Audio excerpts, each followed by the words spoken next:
يا أيها الذين آمنوا إيه مودن غون الله لا تتخذوا اليهود ودن جوغير يهود ينكوب والنصارى ودن جوغير النصارى ان أولياء أكو سهلاب ودن بلوندير امومن سبب بعضهم يوغا مابbe kambe beedo heferebe أولياء أكو والديبه بعض يوغا سبب مابbe rendude kefeeru سبب مابbe yeddude rendude yidde ay farayse en Amerique ndendi yidde nde wonno kala ko be jidi dum be jidi dum tagi be kawrata e be jida dum be ha darga daro yoga mabbe ko sehilabe yoga wa man yatawallahum onon julbe be kala e mon mo wondi minkum wa man yatawallahum kala mo wande mabbe minkum e mon onon julbe be kala gondude heferebe fa innahu minhum koy mabbe jeya ganda dum kala nde juldo kam wonde kefero koy kefero jeya so kefero ko wadata ko welima yodima hawranima tan ganda anna woni kefero aha onon pertidaji julbe di kala e mon deppudo ha wela ko be badata ko weli dum yo andu koy mabbe jeya wana juldo ko nafik wa man yatawallahum minkum kala e mon mo wande mabbe fa innahu minhum koy mabbe jeya inna allaha alla non la yahdil qawma adh-dhalimin alla non fewnata yimbe be ganda ko toñobe alla jabata dum fami woni sababu o aya o jippade يا أيها الذين آمنوا لا تتخذوا اليهود والنصارى أولياء هل كوني أودا آية سباب مجيبار كوركو غورني عبادة بن الصامت رضي الله عنه عبد الله بن أبي بن سلول رأس المنافقين بيدو إلو اختصما بلور دينو كانكو أودا نافقي أودا جولدو فقال عبادة وي عبد الله ابن أبي وي إن لي أولياء من اليهود كثيرا تنجيدا ميدون بودو جوغي سهيلابه يهوديان كوبه ها هيوي عددهم شديدة لمور من ان هيوي نسات anani kasirun adaduhum ene heebi limore mumen sadidun sawkatuhum ta bange ciusal mabbe kadi ne satti ebe tiidi kono non wa inni abra'u ila allahi wa rasulihi min wilayati alyahudi cioni kam min bodo hisno ummorade e yahudiyankobe fewde Allah enelaado mum mi woppi kala yahudiyanke mi jetti Allah mi jetti nelaado Allah ولا مولى لي إلا لله ولا إلا الله ورسوله مي علام مبدا وند مي علام مبدا ولينو سو وانا الله انلا دوم عبد الله ابن أبي بن سلول مودو نافيغي بو وي إني دي لا أبرأ من ولاية اليهود من دي مي حسنتا كو غا وندde mabbe فإني أخاف الدوائر مبودو هولي جيرو تودي هاندي كو جولبه بي بولي ene waawi jango julbe poole laamu hortanabe dum non so tawi mi woppibe so laamu hortanibe feeram bona Abdullah ibn Ubay wini wala budda anani de min de wala budda minhum faqala rasulullah sallallahu ya abal hubab ma nafasta bihi min wilayati alyahudi ala ubadata bun samit huwa lak dunahu kala ko dañja e gondigu yahudiyankobe yettu no an tan jeyi kanko kam ala hen faqala idan akbaru o wi wadde mi jabi min ko mabbe paami fayi toon Abdullah ibn Ubay wi non allawi fatara allazina jiya ben fi qulubihim be ganduda ene der berde mumen maradun lore fimde onon Abdullah ibn Ubay mawdo nafigebo jiya ben yusari una fihim ene badda dandu e wondinaade be kambe yahudiyankobe yaquluna gonay haalde ene gantinira holko be miyata naqsa minen min kuli an tusibana ko nde hebata min dawairatun walla dairatun yilotonde nde min ganda jangoy jam kokke bada walla masalan anene de polgu wada e wa kambe hefere be jeyta doole min non kata min pay minen ko to min pay قال تعالى الذي فأسى الله يا مجو الله أن يأتي بالفتح ما الله أدو بلل ممئ النبي صلى الله عليه وسلم وفنين الدين مكو أو أمر ولا يمرور من عنده أمراد الله الله هنش مثلا أنني دي نافي قابقا حالنا نلاد الله ما الله بدو ففي الحديث نلاد الله وي الله تبارك وتعالى هالي حديث القدسي وي أنا عند ظن عبد بي min de kala ɗo maccuɗam jikkimi ko ɗon gonmi fal yazunna bi ma yasha'u kala ko maccuɗam yiɗi jikkude yo jikke am kala ko jikkuɗa ko ɗum wonan maga so dawi ko jam nan ga so bone wonan maga ɗum jikkuɗa ko bone wonan maga kala ko jikkuɗa to Allah wonan ma toon andu ɗum nan toon so jam jam nan toon so bone bone nan toon ta pama ɗum kala jikkay Allah jikke Allah moƴƴere de خبرنا أن رسول الله صلى الله عليه وسلم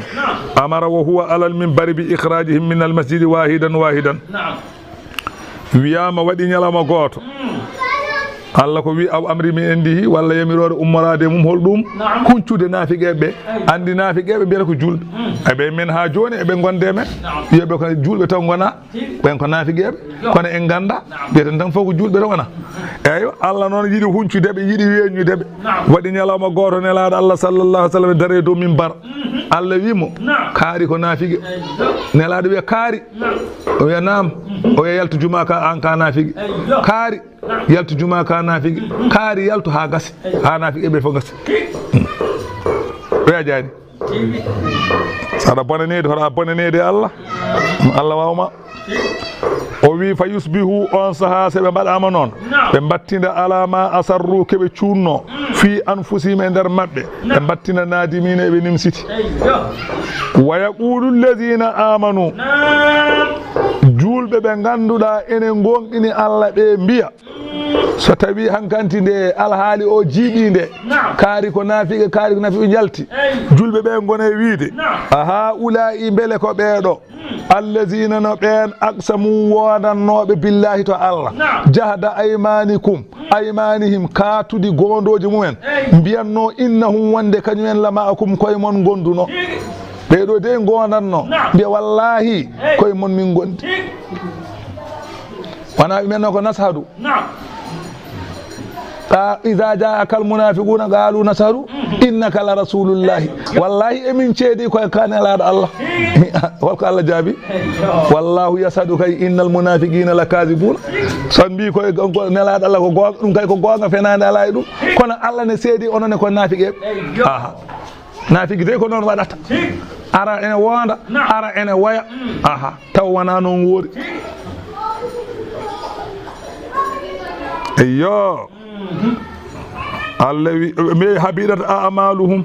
dendangal golle mabbe mojje tukkima boni fa asbahu be battini khasirina kebe pertube aduna so be naati la jiila ka be naata jeygol ya ayyuhalladhina amanu he modon gongdin be Allah man yartadidi kala mo jartodini minkum e mon an dinihi ga dini mum wonti kefero ngande de dini mum boni borama dum do ko ikhbarum bima alima Allah ta'ala wuquhu dum suwa wadde Allah ne haalane nelaɗo ma ɗum waɗoy kono suwa holko Allah haalanta nelaɗo omo haalane nelaɗo sa maayi julɓe wiyeɓe ko julɓe ɓe jartodin woni ikhbarul waqi'i habrude ko wonoyta ko suwa wonde taw nde nelaɗo Allah maayi fedde mawde jartodini pelle jeetati jartodini Seydina Aboubacry wari ɗumen hen pelle jeeɗiɗi Seydina Aboubacry wari ha laaɓi e zamanu Seydina Oumar pelle tati jartodini ɓen banu mudlaji en mawɗo mabɓe ko zulhimari on ɗon ko luqqi babihi o wiyete ko joom babba holko addanimo wiyede joom babba kala ko babba ba habrimo ko noon o waɗirta ko babba woni ko bilejo babba ba woni bilewu makko babba gaato linta wooda ko waɗi o waɗa kala ko yamiri o waɗa kala ko babba haɗi o woppa o wiyete ko aswadul ansi noon o wiyete ko wage o nodditinoma annabago to leydi makko kala gollonnoɓe nelaɗo wonno ɗon ɓe nelaɗo nelno toon yo liggoyo toon l'islam o yaltin ɗumen o wi kankon ko annabi fa kataba nden on sahaa nde woni toon nde kanko oɗo zulhimari o windi nelaɗo o windi lettere nela sallah sallam windi lettere fewde Muaz bun Jabal wa sadatil yaman e hohoɓe yaman a nelaɗo windi lettere fewde ɓen yo badde makko fa ahlakahu llahu taala ala yadi Fayruzi Daylami Allah halkimo koye juuɗe waaji goto no wiye Fayruzi Daylami ko julɗo on woni sababu maydemo fa bayyatahu on walanimo jamma wa qatalahu warimo fa akhbara rasulullah sallam bi qatlihi laylatan qatlihi jamma mo wara o nelaɗo Allah haalani sahabaɓe wi sahabaɓe zulhimari warama mayi fa sarra al muslimuna julɓe belti e on jamma weeti nelaɗo Allah mayi kañum on jamma mo mayi o subaka mum nelaɗo Allah mayi famide subaka mum tan nelaɗo mayi nelaɗo haalani ɓe wi Fayruzi Daylami wari zulhimari jamma ndiya weeti kanko no mayi tottu Jeynaba Gali waare nde o mofta holi an aɗa andi gal ceerno Abdoul Majid an nawtu an nawware ma nde debbo o e jontaɗo wimo yo moftu an argay an tottu o e debbo defowo o wimo yo moftu an aɗa andi gal ceerno Abdoul Majid anda joƴƴinɗo waare nde wuuri nawanam ngara gartira kaɓɓol makko tawi tawi a faami ɗon de ɗum woni wo ɓuɓida rasulullahi sallam min algadi nela sallah sallam subaka muɗum maayi a faami nelaɗo haalniɓe wi ene andi wonde o maayi haala ka aroye mabɓe noon ɓe tinoyi nela haalniɓe kono habaru laaɓɗo o are mabɓe ko caggal ɗum kono nela kam wiɓe o maayi ɓe gandi kam gil nden naw galle yerilen wa banu hanifata wa hum qawmu musailamatul kazzabi tottu gambi anani hollu gambi yimɓe musailamatul kazzabi ɓe mbiyete banu hanifata en tanabba musailamatul kazzabi kañum ne nodditinoma annabako wi ko annabi wa kataba ila rasulillahi o windi lettere fewde nelaɗo Allah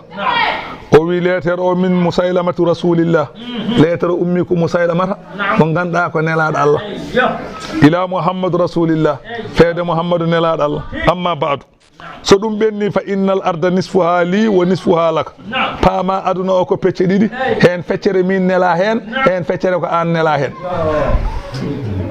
nelaɗo janggi lettere o fa kataba ilayhi winditi fewde makko nenaɗo wi min muhammadu rasulillahi sallllahu alih w sallam lettre ummi ko muhammadu nelaɗo Allah ila musailamatul kazzabi fewde pepintoguel penale guel Allah bonni amma ba'du so ɗum ɓenni fa innal arda lillahi paama aduna o ko Allah jeeyi yurisuha man yasha'u Allah ene rontina aduna o mo wela rontinde min ibadi e jiyaɓe mum wal aqibatul mahmudatu wattande yettande lil muttaqina wodaniɓe ganduɗa ko hulɓe Allah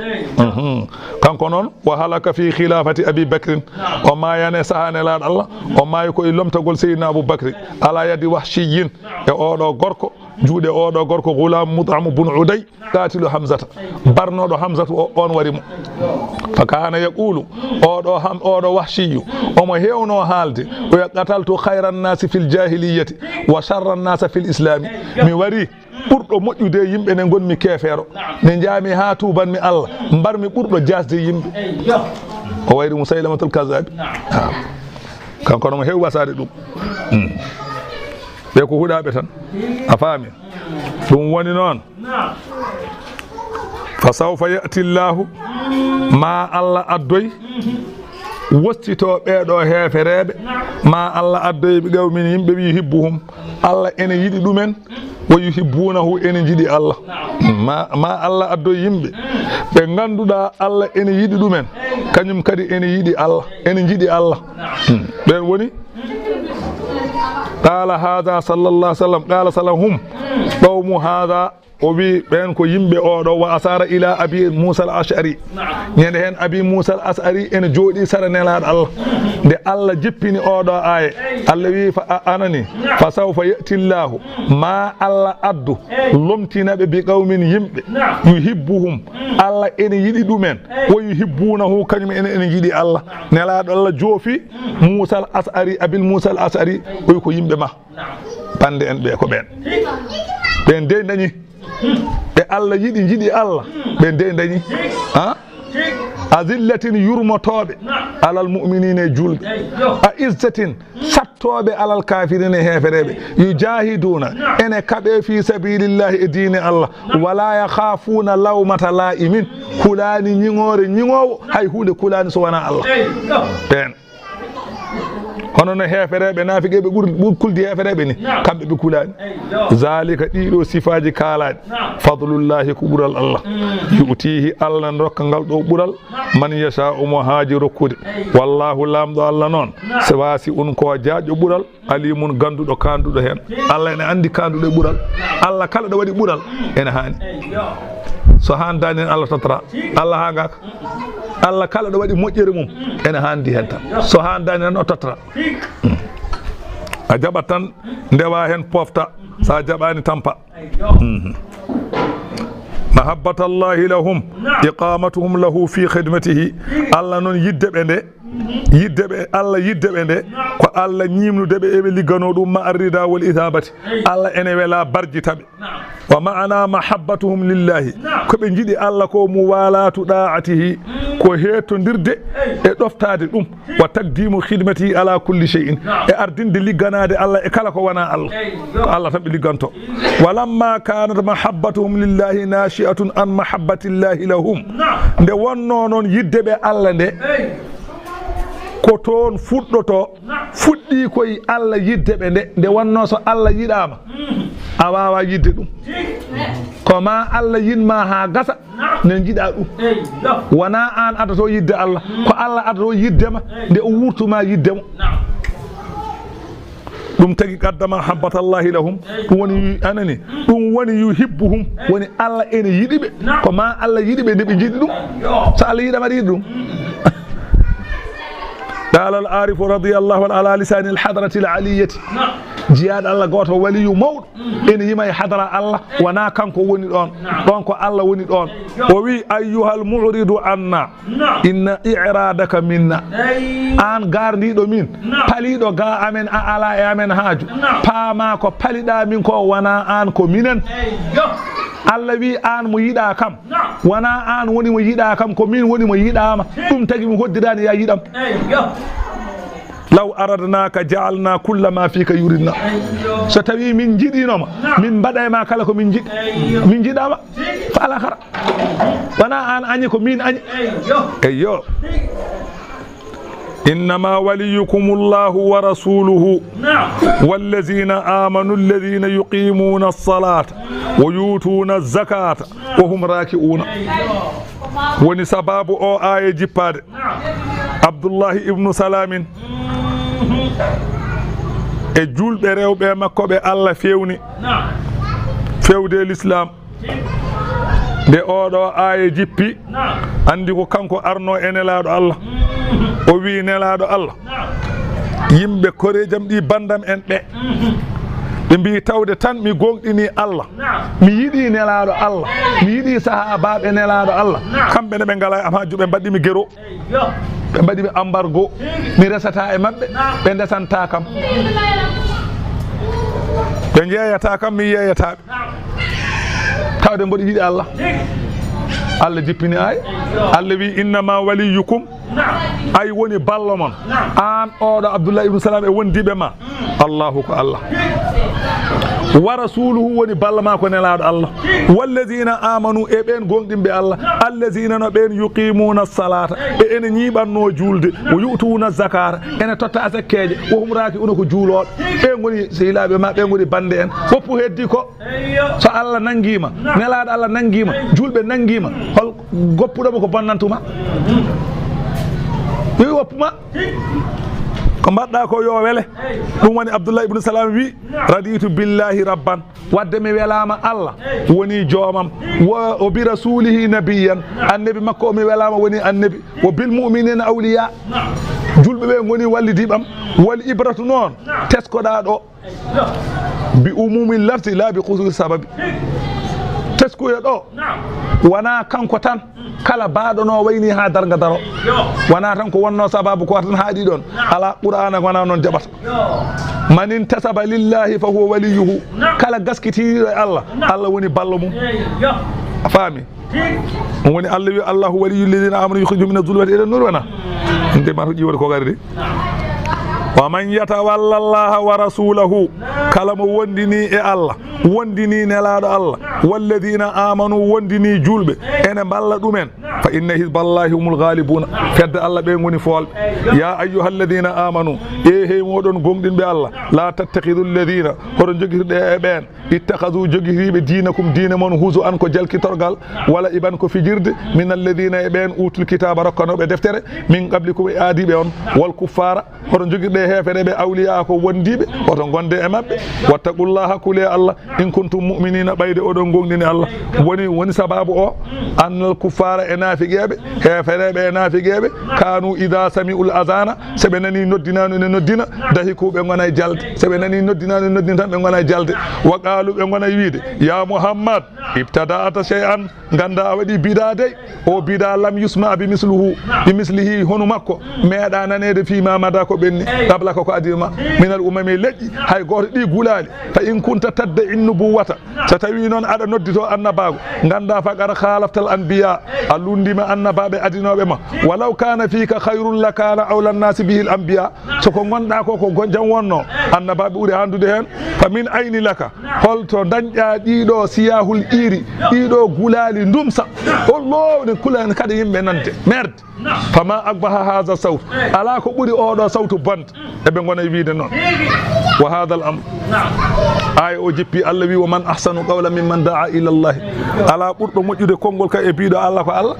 nodduɗo fewde e Allah ɓurɗo ɗum moƴƴude konngol ne woodi biiɗo Allah akbar mum ɓurɗo moƴƴude ko haali ha yeɓe ngumo ɗon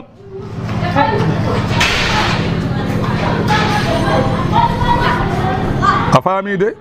in kuntum mu'minina wa idha nadaytum ila salati so on noddi yimɓe ngar juula yew ittakhadhuha ɓe jogito noddina ndu huzu an ko jalkitorgal wala iban ko fijirde zalika jogitade ɗum bi annahum sabu kamɓe qawmun keɓe yimɓe la yaqiluna ɓe pamata o aya koye mabɓe jippi ɓe mbi ɓe jiyani diine ɓurɗo bonde e diine nelaɗo Allah wol wiɓe ya ahlal kitabi e hemon jomiraɓe deftere hal tanqimuna minna on jeddirani min illa an amanna billahi so wona tan min gonɗini Allah wama unzila ilayna eko jippina e amen wama unzila eko jippinano min qablu ko adi ɗum tan jeddirɗon min wa anna aksarakum ay ko heewe mon fasiguna ko yaltuɓe ɗoftare hol wiɓe hal unabbi'ukum garemi haalano on bi sharrin ko ɓuuri bonde min zalika eko jeddoton ko masubatan jobdi indallahi to Allah ɓurɓe bonde jobdi to Allah malla anahullahu mo Allah woɗɗini yurmede mum wa ghadiba alayhi Allah tikkani ɗum wa ja'ala minhum o waɗe mabɓe algiratata baaɗi wal khanazira e bamɗi tuge wa abadat ɗaguta o waɗe mabɓe rewoɓe jalŋeji Allah wi ulaika ɓe kay sharrum makanan ɓe ɓuuri bonde masalan nokku e julɓe ɓe kay ɓuuri bonde wona dewowo jalan anani dey ñaamowo tew mbaba girja ɓe Allah waɗe mumen bamɗi tuge ɓe Allah waɗe mumen baaɗi ɓe kay ɓuuri bonde makanan wa adallu ɓe ɓuuri majjude an sawa'i ga pewɗum wa sabili lawol wa idha ja'ukum so nafiqe ɓe ngare mon onon julɓe ɓe kaalu ɓe gona wiide amanna minen kay min gonɗini so nafiqe ɓe ngare mon gonata ko wiide min gonɗini wa anani Allah wi waqad dakhalu nde ɓe naate mon nde ɓe naaddi bil kufri e keferu on kadi kamɓe gara haraju ɓe jalti kadi ɓe jaltide keferu nde ɓe ngare mon nde keɓe hefereɓe nde ɓe jaltide keɓe hefereɓe anani woni gara haraju bihi ɓe jaltide keferu ɓe gonɗinani wallahu Allah noon a'lamu kanko woni ganduɗo bima kanu keɓe laati yaktumuna ɓe cuuɗa Allah wi wa tara kasiran aɗa ko heewi min e maɓɓe kamɓe yahudiyankoɓe yusari'una eɓe mbadda dandu fil ismi eko bakkar kala ko woni fenade eɓe mbaɗa hen dandu wal udwani e tonje wa aklihimu suuta e ñamde ɓe jeenaari la bi'sa mbos ma kanu keɓe laatino ya'maluna eɓe golla Allah wi lawla yanhahum holko haɗi ɓe holko haɗi anani dey haɗa ɓe arrabbaniyuna alliyankoɓe maɓɓe wal ahbaru anani dey e anduɓe maɓɓe holko haɗi kaɗa ɓe an qawlihim ga konguɗi maɓɓe al isma penale wa aklihim e ñamdeɓe a suuta jeenari holko ɓen haɗi ɓe kaɗa ɓe ɗum so neɗɗo waɗi ko boni onon anduɓe ɓe ko haɗi on kaɗon ɓe wadde ɗum da bisa mbos ma kanu keɓe laati yasnauna eɓe golla tawde woni mbos golle maɓɓe ko wasde hadde ɓe nde onon anduɓe son ji yimɓe ne mbaɗa ko boni kaɗe ɓe wadde ko boni sa waɗani anne mbosma wa qalatil yahudu ɓeɗo huɗaɓe Allah lamma duyyiqa lahum alayhim bi takdhibi nabiyyi sallallahu alayhi wa sallam ba'da an kanu aksara an-nasi malan kamɓe ɓeɗo yahudiyankoɓe aduna o fof kamɓe ɓurno hewde jawdi aduna o fof kamɓe ɓurno hewde masalan ane des juifs ɓurno hewde moƴƴere kala ngalu kamɓe ɓurno ɗum hewde joni noon nde ɓe penni nelaɗo Allah jaggi ko addantunoɓe fof jaggi toɓoji mum jaggi ngalu mum waasi addandeɓe ɓe mbi yadullahi ɓe mbi jungo Allah ngo hankanti maglulatun ko lonko ƴinago ɓe mbi juuɗe Allah hankanti nanggama natti addude haydara Allah wi gullat jogitama aydihim juuɗe maɓɓe kala moƴƴere ɓe gonta wat oto Allah holluɓe wadde ko moƴƴi wolu inuɓe kuɗama bima qalu sabe ko ɓe kaali ɓe kuɗirama koɓe kaali ko bal ɗaccu kay yadahu juuɗe Allah mabsuɗatani ko bertiɗe Allah yumfi'u kayfa yasha'u ene nafqa no welira ene rokkira no welira Allah kay juuɗe mum ko berti tan hay goto haɗata ɗum Allah wi wala yazidanna ma ɓeydo kasiran ko heewi min hu maɓɓe ma unzila ilayka ko jippina fewde ma min rabbika ummorade e joome ma ɗum ɓeyduɓe ɗugo yanan bewre wa kufran e jeddugol Allah wi wa alqayna min beddima baynahum hakkude maɓɓe bal adawata ngañgu wal bagadaw e ngañam tumagu ila yawmil qiyamati ha ñalawma darga koɓe añodiroɓe tan kullama oqadu naran lil harbi kala nde ɓe kuɓɓani jeygol wonande walde nde ɓe kuɓɓi jeygol wonande walde wonande nelaɗo Allah adfa Allahu ma Allah ñif ɗum kala nde ɓe kuɓɓi jeygol pour habde e nelaɗo Allah Allah ñifa ɗum woni onon dabotoɓe mbiɗon kutoro aya o oɗon kutoro ɗum so tawi on jii kon cuusa tan mbiyon oɗon binda ɗum oɗon moomo mbete ɗum ne deeƴa oɗon mbaɗa ɗum wa yas'awna fil ardi ɓe jaaha e leydi he fasadan eɓe bonna eɓe bonnira ɗum goofi wallahu lamɗo Allah la yuhibbul mufsidina Allah noon yiiɗa bonnoɓe walaw anna ahlal kitabi amanu sanna tan gonɗinnoɓe Allah ɓe gonɗi kamɓe yahudiyankoɓe sanna ɓe gonɗinino nelaɗo Allah wattagaw ɓe kuuli keferu la kaffarna anhum mamin kafru ga maɓɓe sayyi'atin bonandeji maɓɓe wala adkhalnahum mamin nannoɓe jannatin naimi aljannaji nemi walaw annahum sanna kamɓe ɓeɗo yahudiyankoɓe aqamu tawrata ɓe ñimni ko wone tawrete ko ɓe golli ɗum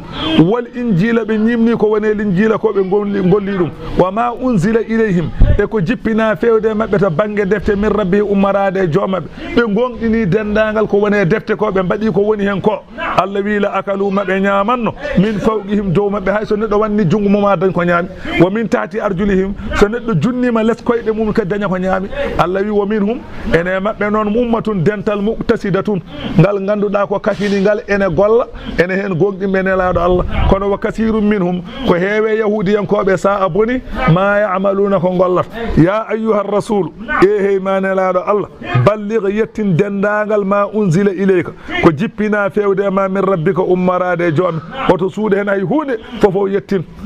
ha fof haal warada anna azra'il annahu qala li azra'ilu kanko nelaɗo Allah o wino azra'ilu hina qabada ruhahu sahane azra'ilu ari ittude fittanu makko o wi iqbid faqad ballagtu o wi yettir o wi ittu fittanam ndu kala ko mbiyanomi yomi haalmi haali wa ma umira bi katmihi faqad katamahu kala ko jippino e makko o yamira yo suud ɗum o suudi ɗum walam yabghu minhu harfan hay harfere wotere o haalani o huwa jami'ul asrari alladhi la taliqu bil ummati sirruji ɗi ganduɗa en kandani hen ɗi nelaɗo Allah suudi ɗum en kalanaka wa ma khuyyira fi tablighihi wa katmihi faqad katama al ba'd wa ballagha al ba'd ko sumna yo so yiɗi o haala so yiɗi o wasa haalde woni hen ko yettini woni hen ko suuɗi wa huwa al asraru allati taliqu bil ummati ɗum woni sirruji ɗi ganduɗa leñol makko ngol ene kandi ɗum woni ko wiyete lasarari ولذا ورد عن أبي هريرة قال أعداني حبيبي جرابين من العلم وبي جدام أو هنا نلاد الله وروكي كان فود مبكا سوجي دي غاندال فود ألوني مبكوس وني غافك فود غافك جي دي غاندال نلاد الله روكي كام دو لو بسست لكم أحدهما لقضي مني هذا الحلقوم ويمي ووندي وان كو نلاد الله حالني fodde mbokka suuji ɗiɗi gandal wallahi hay soko hen goto somi haalani on mon tajdanam nde mi yalti l'islam won gueɗ nani hen ɗum so neɗɗo haali hon warete wallahi waɗa gajate ɗum tagi jaaɓe Allah waliyaɓe Allah won koɓe jogi won koɓe gandi seɓe kalni ɓe jalti l'islam tawa noon ko gandal ma tolni ɗon an ko bindi tan ganduɗa ko heddi ko nan nder anda ɗum heddo hen won ko ɓe mbaɗata deƴƴere ma jaha lawol ma oto wi sariya wi anni ala ya an sariya ma wi an noon wat ko sariya ma wi ko wat ɗum gonɗin ɗum wat ɗum ko gonga ko sariya ma wiyani ko woppu kono ɗaccu kanko o yaha haaju makko enen fof eɗen gandi debbo janano tottuɗo jungo ne harmi walla ene harmi de singade debbo janano harmani i kono won jeyaɓe Allah kadi cingo rew won jeyaɓe kadi totta ɓe juuɗe deƴƴu cuk ya haajuma ene jeeya e jeyaɓe Allah wontoɓe rewɓe so gonde rewɓe ene jeyaɓe Allah wontoɓe rewɓe so gonde rewɓe ene ɗen cheikh man noon haala ɓe rimako ene jeyaɓe Allah so rewɓe ngari gonta ko rewɓe ko jeyaɗo Allah goto o meeɗin omo wonde omo jooɗi omo wonde almum makko ɗo jooɗi ɗo tan debbo goto ari tan ɓe gone yewtidde hankadi o ƴetti koyɗe makko fewe muɗum eɓe jewta no yimɓe baddata ni tan eɓe jewta almuɓe dal paamani tan donki famde woodi hen yaltuɓe jeehi woodi heddiɓe ɗon ɓe keddi ɗon yaaɓe ɓe jeehi heddiɓe keddi o wi heddiɓe holko heddi on ɗo ɓe mbi holɗum o wi ko mbatton ɗo o wi ɓe yaaɓe ko ɓe mbi wonde menɗaɓe ko debbo ne harmi haalde debbo ne harmi wadde debbo ɗum ɗo ne harmi joni ɓe jii aɗa wadde ni e debbo ɓe paamani ɓe jeehi on noon ko heddi ko minen kay heddi min ɗo tan ko hay hunde an ka neɗɗo kay ne waɗa ka neɗɗo tan ceerno neɗɗo kay wawi wadde ko boni aha neɗɗo ne waɗa ko boni aha haade ka neɗɗo kay a wona annibi a wona masum ana jentila mbaɗa ko boni ɗum kay kan haydara ɗum ko gofol tan o huñi wutte makko tan ɓe jii enɗi tan waɗi ni enɗi makko enɗi jalti enen ciwo kosam o wi minen so debbo ari ko debbo min gontata so gorko ari min gonta gorko nden ɗe jeehe haaju mum ko ɗum tan an kay deƴƴu tan saɗa wawi muñ sawa yah deƴƴu cuk oto wi ko fenade de sirani feewi Cheikh Oumar wimo janggani temet tati fannu oto yeddu haydara hara yeddu ya deƴƴu ni a janggani e fannuji ɗiɗi moƴƴi ane mbiyata saka mo meeɗa nalde jangde no wiya ɗum ala e ɓuran an kay ka jooɗo keyti ka gatta han nelaɗo Allah ko mbimi won ko haali yimɓe nani ko yami kala ko wiyete sharia o haali yimɓe nani kala ko woni sharia ni juldete ni hordete sono wari hoore ko ni watte ko wujji ko ni watte ɗum haali fof ko heddi ko wiya sa yiɗi haal sa yiɗi deƴƴu woodi hen ko haali woodi hen ko suuɗi ko wiya to haal hay hunde daga kalna yimɓe ɗum o deƴƴi ɗum tagi sa ha so fof jiiya hunde yaltude jiiya jeeyaɗo Allah feeñata wada ko addi ko ganduɗa a famani ɗum sa renaki jedda daña bonde deƴƴu tan woto heddo e defton ma deƴƴa mi heddo e defton ma deƴƴa jahaaju ma sa namdama ko ganduɗa haal sa anda mi anda koy oto wi wona gonga de ɓurano ɓuuri ɗon yimɓe ɓurano ɓuuri ɗon yimɓe fof andude fof ha laaɓa ɓurano ɓuuri ɗon a wawa andinde fof mbimi a jangi ɗum nde wama yalamu tawilahu illa llahu nan toon wona ay mbimi woni gueɗe nan toon Allah tan andi ko firata ɗum noon wonɓe o andini ɗum mo andini ɗum o ɗaccu ɗon an ko anda ko kaɗa alif lamim Allah wala bi muradihi kaɗa ɗon umɓude labde Allah andi ko muuyi ɗo Allah andi ko Allah ala ko majji a haali gonga kaɗa mbiɗa Allah andi a haali gonga ceer ɗum woni gonga faami de yeddude nde sirani de haala ya haajuma tan ya haajuma eyyo ɗum woni noon wallahu yasimuka woni wa illam tafa'al sa yettinani ko jippina e ma fama ballagta ganda yettinani risalata hu nelal Allah walla risalatihi nele Allah risalata e risalati fo ne sella aya garo woni sababu mum ko waɗino saha goto nelaɗo Allah ne jooɗi to galle mum Madinatul Munawwara omo wonde yumma Aisha radiyallahu anhu woodi hen ko jole ɓerde makko to ɓeeɗo hefere ɓe wonde ni e mbawi tan arde joni joni ɓe jam fo ɓe janayam tan Allah tan wallami tan joni joni tan goto e sahabaɓe ara ɗo renami e o jamma tan o woni wiide noon ɗo wiyata noon o gaynani haalde tan hawnani sile meje ne coñña ɓe mbaɗa karaji o wi ko woni o wi min Saadu o wi holi o hol goɗɗo o wi Huzayfatul bin Yamani o wi ko mbatton ɗo o wi joli joni joni e ɓerɗe amen tan wonde yomin jaa galle nelaɗo Allah min mbaala gardude ɗum tan de jole joni joni e ɓerɗe amen ɗum min gardi nelaɗo ɗani o wi joni noon nelaɗo ɗani kamɓe ɓe gone gardude ɓe goni garde sentinelle aji hono hojom Allah jippini aya qur'ana wallahu yasimuka minan nas Allah woni denowoma yimɓe Allah renanma Allah renanma yimɓe ko message woni portable ko portable am anani wallahu yasimuka minan nas aha Allah renanma e yimɓe nde ɗum jippi malaikaji capanɗe jeeɗiɗi ujunere Allah jippini ɗumen enen gona gardeɓe makko so ñalawma so jamma ɗo wawi wonde foof tampata ñamata joɓetake lewru ɗanata ko gongata tampata ñawata hoore musata ñiiri musta ɓe mon gardeɓe sentinelle aji o wiɓe insarifu wadde koote tagad asamanillahu Allah reeni kam koote on jarama onon ne inna allaha Allah la yahdil qawma Allah fewnata yimɓe alkafirina hefereɓe wol wi ya ahlal kitabi he won jomiraɓe deftere yahudiyankoɓe lastum ala se in gande ala ko gonɗon e dow mum hatta tuqimu tawrata so wona ñimnon tawreta wol injila so wona ñimnon linjila wama unzila ilaykum eko jippina e mon min rabbikum ummarade e moɗon ko jippina e mon ko gonɗi noon son mbaɗani ɗum hay hunde on gonani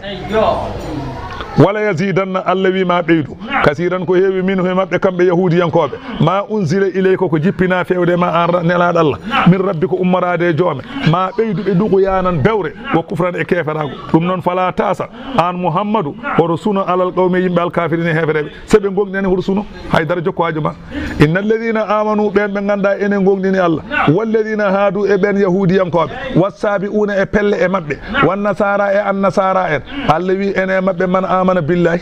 ene mabɓe gonɗinɓe Allah wal yawmil akhir ene mabɓe gonɗi ñalawma cakkitiɗo wa amila salih golli golle moƴƴe ɓen kam fala khawfun alayhim kulul ala e ɓe wala hum wonani ɓeɗo yahzanun cunoyoto lakara Allah wi laqad akhadna mithaqa wallahi min nangi aadi bani israila e gonɗinde Allah e gonɗinde nelaɗo Allah wa arsalna min neli ilayhim fewde mabɓe rusulan nelaɓe kullama ja'ahum rasulun kala ne adde mabɓe nelaɗo bima la tahwa anfusuhum ko ganduɗa pittali mabɓe belaka jiɗa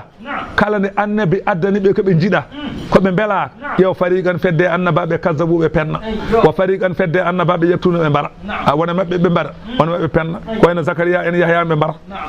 wa hasibu ɓe cikki Allah takuna keɓe mbaɗi ko ɓe cikki ɗum ɗo wonata fitna tun lepte e pennugol ngol ɓe cikki lepte ngala hen fa amu Allah wi ɓe gumi ga gonga ɓe jiyata wa sammuɓe paaɗi ɓe gonta nan gonga summa taballahu alayhim caggal ɗum ɓe tuubi Allah jaɓaɗi ɓe tuubuɓe nde ɓe tuubi Allah jaɓani ɓe summa amu caggal ɗum kadi ɓe gumi wa sammuɓe paaɗi kasirum minhum ko heewi e maɓɓe gumi ko heewi e maɓɓe paaɗi a faami bimi kasirum minhum ko heewe maɓɓe summa kasirum minhum ay ko refti ko heewe maɓɓe amu gumi wa sammu paaɗi wallahu Allah noon basirun kanko woni jiyowo bima ya'maluna keɓe gollata fa yujazihim bihi kanko woni joɓowo ɗum laqad kafara alladina wallahi woni hefereɓe ɓen ɗon qaalu winoɓe inna allaha Allah kay huwal masihu wiɓe Allah ko Isa ibn Maryama wiɓe Allah ko Isa ɓe ɓen de goni hefereɓe wallahi ɓen de goni hefereɓe wa qala wiɓe almasihu momaɗo barke o hono Isa o wiɓe ya bani Israila he mon ɓiɓɓe Yaquba ubudullaha ndewe Allah rabbi joomam wa rabbakum joomam fa inni abdun wa lastu bi ilahin paame min komi maccuɗo wona Allah ko ni ndentoɗe Allah innahu ko woni fi man yushrik billahi kala mo rendine Allah ko wana Allah to dewal faqad harrama Allahu alayhi aljannata on kam Allah harmini mum aljanna on kam natta kala dewɗo ko wana Allah rendine Allah rewi jalan wadde Allah on kam harmini aljanna wa ma'awahu tapporde makko annaru ko jeygol wa ma lidh-dhalimina alana hefereɓe min ansarin kaɗowo ɗum ɓe ngala laqad kafara alladhina wallahi woni hefereɓe ɓen qalu winoɓe kadi inna allaha Allah kay thalithu thalathatin ɓe mbi Allah taɓɓiti tato Allah ɓe tato ɓe ko Allah watti ɗumen tato ɓe mbi Isa ko Allah yummum Isa ko Allah Allah ko Allah Allah watti ɓe tato wa ma min ilahin gande deweteɗo ala illa ilahun wahidun so wana deweteɗo goto wa in lam yantahu so ɓe goppani amma yaquluna keɓe kalata ko la yamassanna alladhina kafaru ma men ɓen hefereɓe minhum ɓe adabu lebte alimul musta afala yatubuna ko haɗi ɓe dutto ilallahi fewde Allah wa yastaghfirunahu ɓe imsino Allah e ko ɓe kalata ko wallahu Allah ghafurun Allah ko jafotoɗo kala tubɗo rahimun jurmotoɗo ɗum gande mal masihu e jangin meɗen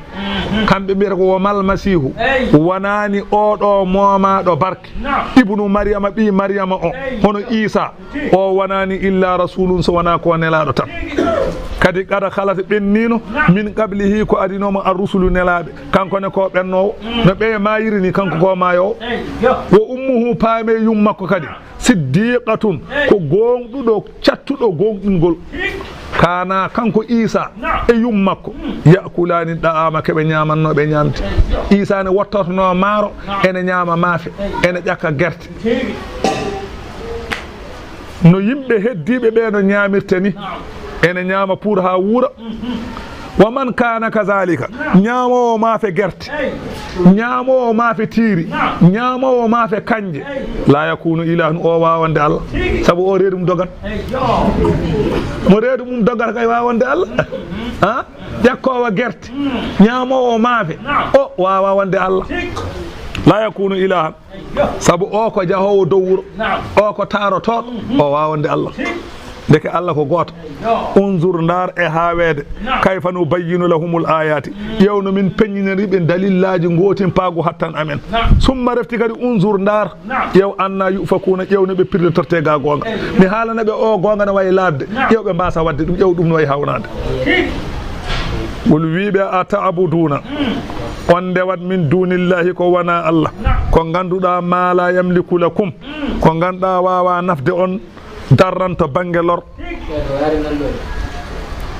yo moftoyo walla namdoɗa jonteteɗo o namdo jonteteɗo ɓawo janggo ɓawotel e ɓawo janggo totte mofta ma la yamliku lakum ko ganduɗa nafata on darran lor wala nafa an wawa ittande on lor so are mon wawa nafde on mo ganduɗa wawa nafde on wawa lorlude on on holko ndewaton ɗum wallahu Allah huwa sami'u kanko woni nanowo konguɗi mon al alimu ganduɗo al haaliji mon qul wi ya ahlal kitab ehe mon yahudiyankoɓe namdo acca hol jonteteɗo wawa janggo walla nawa galle yerele moftoyo toon ɓuuri sirde tot gambe mofta ha silta tan jaaha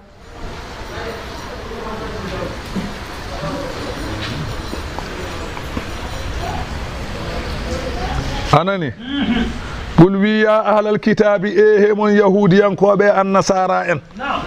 la taglu hoto pantino ɗe fi dinikum e diine mon hoto ɓurtine koy gayral haqqi taw wona gonga bi an tada'u Isa ƴetton Isa pawon ɗum aw tarfa'uhu walla ɓamton mo fawga haqqihi ko woni dow haqqe makko kaaɗe tan ko annabi ɗon haaɗi hoto mbiye ko Allah wala tattabi'u hoto ndewe ahawa a belade qawmi yimɓe qad dallu min qablu yimɓe ɓe ganduɗa majjino ko adi wa adallu kasiran majjini ko heewe yimɓe wa dallu majji an sawa'i sabili ga pewɗum laawol lu'ina alladhina huɗama ɓen kafaru yedduɓe min bani israila ɓiɓɓe yaquba ɓe kuɗama ala lisani dawuda e ɗemgal annabi dawuda ɓe mbatta bamɗi tuge ɓe mbatta baaɗi wo Isa bini Maryama ɓe kuɗama kadi e ɗemgal Isa ɓe mbatta bamɗi tugue zalika ndiɗo kuddi holko woni sababu mayru bima asaw ko sabu koɓe gofno wa kanu ɓe laatinoma yataduna ɓe jaggita kanu ɓe laatinoma layata na hawna ɓe kaɗodirtano an munkarin ga bonandeji faaluhu ɗi ɓe gollata bonandeji ɗi ɓe gollannoɗi hay goto wiyata goppe ko mbaɗe tan Allah wi la bisa mbos ma kanu keɓe laatino yafaluna eɓe golla ɗeɗo golle tara an Muhammadu aɗa yiya kasiran minhum ko heewi maɓɓe yatawallawna ene gondini allazina no ɓen kafaru yedduɓe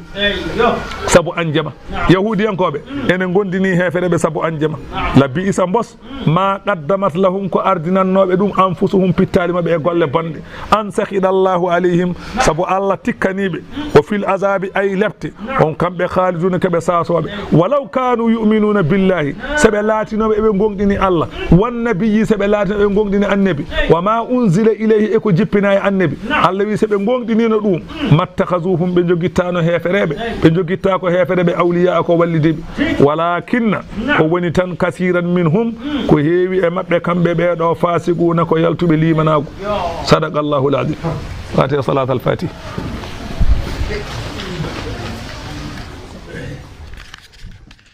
bindol boɗewol bindagol sabune ko ɗo ñoƴƴata sa ñoƴƴi e gayni hankanti a naati ko joli fo keɓa jeeɓa no belɗoɗa jeeɓa ɗo belɗoɗa tawa alda hay caɗele goote.